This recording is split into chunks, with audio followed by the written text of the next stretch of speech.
بسم الله الرحمن الرحيم ياسين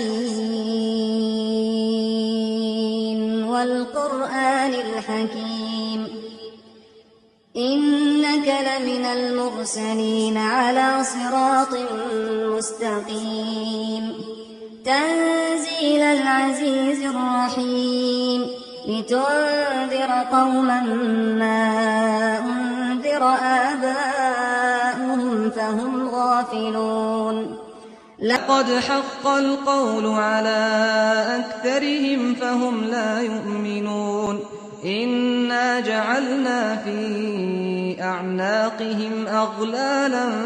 فهي إلى الأذقان فهم مقمحون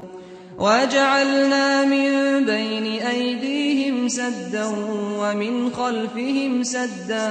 فأغشيناهم فهم لا يبصرون وسواء عليهم أأنذرتهم أم لم تنذرهم لا يؤمنون إنما تنذر من اتبع الذكر وخشي الرحمن بالغيب فبشره بمغفرة وأجر كريم إنا نحن نحيي الموتى ونكتب ما قدموا وآثارهم وكل شيء أحصيناه في إمام مبين لهم مثلا أصحاب القرية إذ جاءها المرسلون إذ أرسلنا إليهم اثنين فكذبوهما فعززنا بثالث فقالوا إنا إليكم مرسلون قالوا ما أنتم إلا بشر مثلنا وما أنزل الرحمن من شيء إن أنتم إلا تكذبون قالوا ربنا يعلم إنا إليكم لمرسلون وما علينا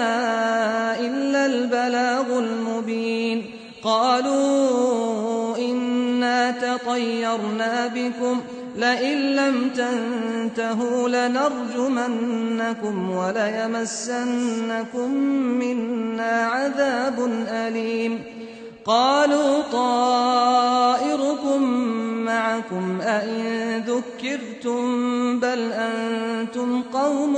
مسرفون وجاء من أقصى المدينة رجل يسعى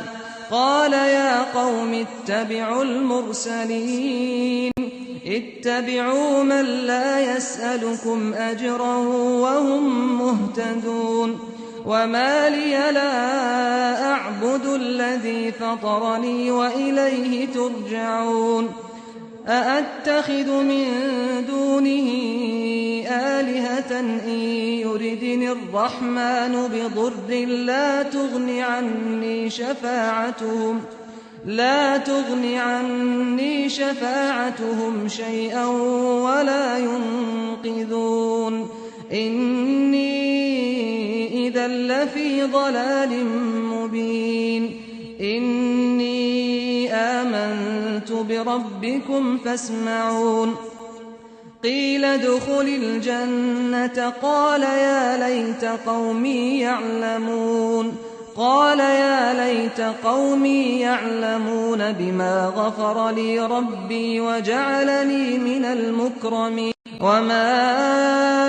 أنزلنا على قومه من بعده من جند من السماء وما كنا منزلين إن كانت إلا صيحة واحدة فإذا هم خامدون يا حسرة على العباد ما يأتيهم من رسول إلا كانوا به يستهزئون ألم يروا كم أهلكنا قبلهم من القرون أنهم إليهم لا يرجعون وإن كل لما جميع لدينا محضرون وآية لهم الأرض الميتة أحييناها وأخرجنا منها حبا فمنه يأكلون وجعلنا فيها جنات من نخيل وأعناب وفجرنا فيها من